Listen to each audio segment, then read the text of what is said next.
Now we see length contraction.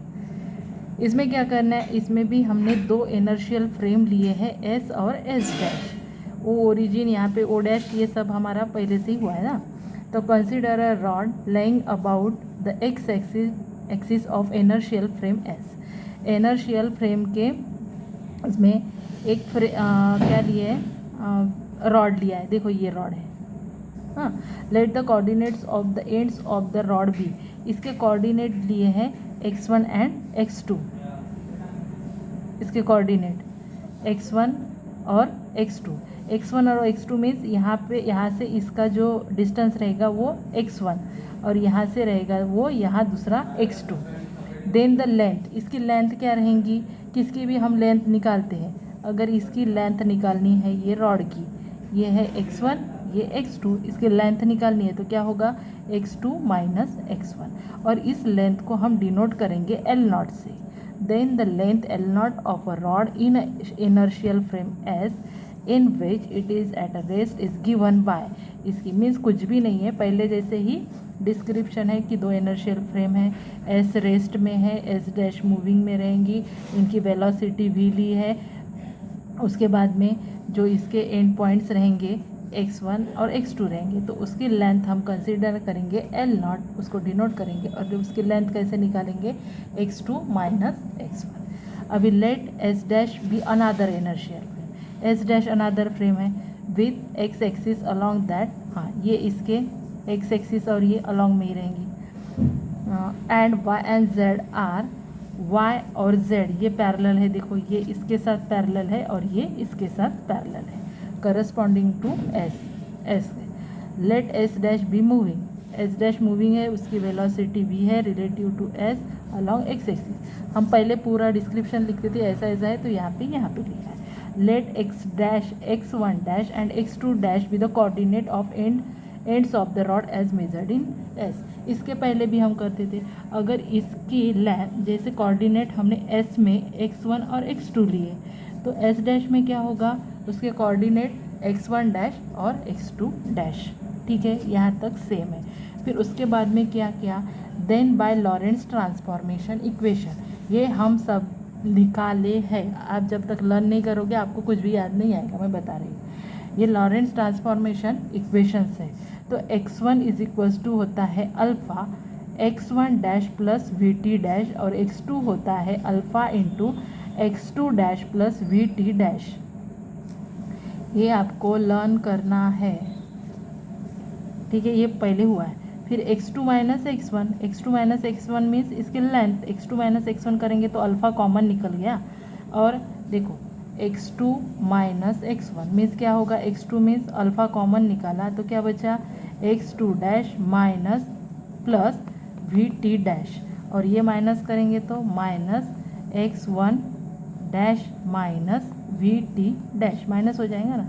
तो ये दोनों कैंसिल हो गए, मीन्स क्या मिला x2 dash minus x1 dash, ये अल्फ़ा इंटू, ठीक है। अभी ये लेकिन ये क्या होता है L0, ये अल्फ़ा और इसको क्या बोल दिया हमने L।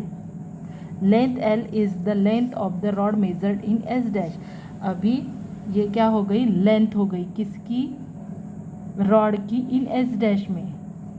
पहले हम लोग डैश से डिनोट करते थे लेकिन ये L0 हो गया S में तो ये L हो गया S डैश में, ठीक है। तो L0 इज इक्वल्स टू क्या हो गया L upon L0 is equals to, ठीक है, L upon alpha. Alpha means alpha की वैल्यू क्या होती है, देखो यहीं पे मैं बता रही हूँ, ये इसका explanation L0 is equals to L और अल्फ़ा की वैल्यू क्या होती है, alpha is equals to 1 minus V square upon C square raise to minus half. Minus half है तो ये नीचे में चले गए तो 1 minus V square upon C square into है ना, हाँ तो अपॉन में चले गए तो ये क्या हो जाएगा प्लस। इसी को हम लोग कैसे लिखते हैं रूट में, तो ये रूट में लिखा है। तो L इज इक्वल्स टू, इसको क्रॉस मल्टीप्लाई किया तो L इज इक्वल्स टू क्या होगा, अगर इसको आप क्रॉस मल्टीप्लाई करते तो ये मिलता है L इज इक्वल्स टू इन दोनों का multiplication. This shows that L क्या है, छोटा रहेगा। एल क्यों छोटा रहेगा? क्योंकि इसकी वैल्यू जो है 1 से छोटी है। कोई भी नंबर रहा उसको अगर हम 1 से छोटे नंबर से मीन्स 1 से छोटा नंबर मीन्स क्या होता है? पॉइंट वाला नंबर। पॉइंट वाले नंबर से अगर हम मल्टीप्लाई करते हैं तो वो वैल्यू छोटी हो जाती है। जैसे ये, जैसे 5 इंटू 0.2 से मल्टीप्लाई किया तो क्या होगा? 5 2 ज़ा 10, 10 और 0.1 दे दिया मीन्स ये क्या हो गई? छोटी हो गई वैल्यू।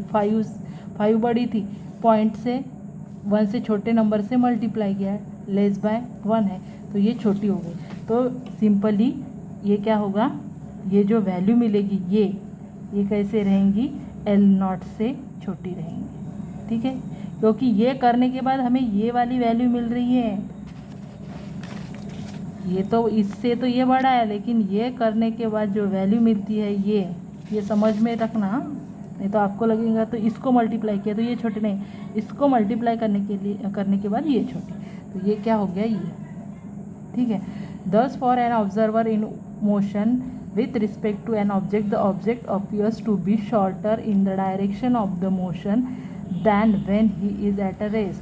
Means जो ये रॉड था, रॉड की जो लेंथ थी एस डैश में, है ना, एस डैश में क्या रहती है? वो बड़ी थी, और जो moving according to moving inertial frame उसकी क्या हो रही है? लेंथ छोटी हो रही है।